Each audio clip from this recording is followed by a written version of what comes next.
What's up? So today I will be leading you through the new 1.33 update. If at any point you don't understand something, there is a brand new Intel page right from the devs that you can check out, where there will also be a ton of small details that I will not be going over today for simplicity's sake. So let's address the elephant in the room: grounded rework. I would advise you to check it out yourself. There's definitely a ton of changes, but let me brush through some of the biggest changes in about 15 seconds. This is wide, this is narrow, this goes out that way now, this is new, this is turned, this is red, this is high. You can now look through this, you can get here, this is wheelchair accessible, and I guess everything else looks a bit better too. Moving on to the other new map, Impasse.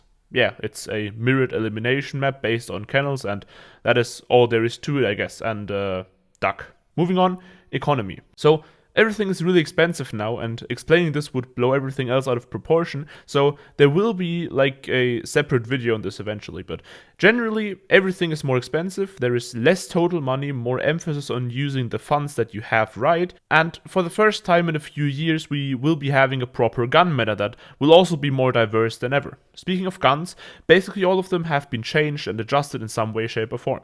There is very little randomness in the spray in exchange for having more difficult recoil patterns in general.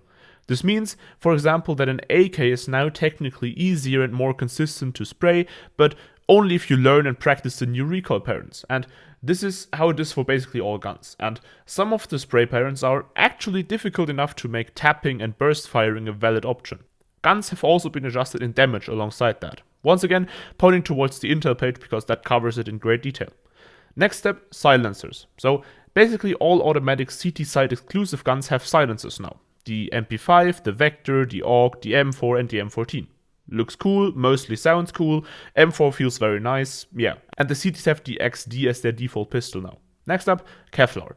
For years now, players have wanted a separation of Kevlar and Helmet because CTs just waste a ton of money on helmets every round, even though they die in one shot to the head with basically all the T-guns regardless.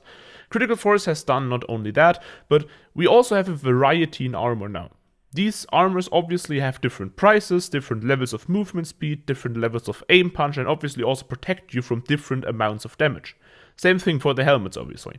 Now, what this does is that you as a team can invest into a player being the fully equipped tank when money is low, but also that you as a player can make different choices of armor based on what you're trying to accomplish in that round.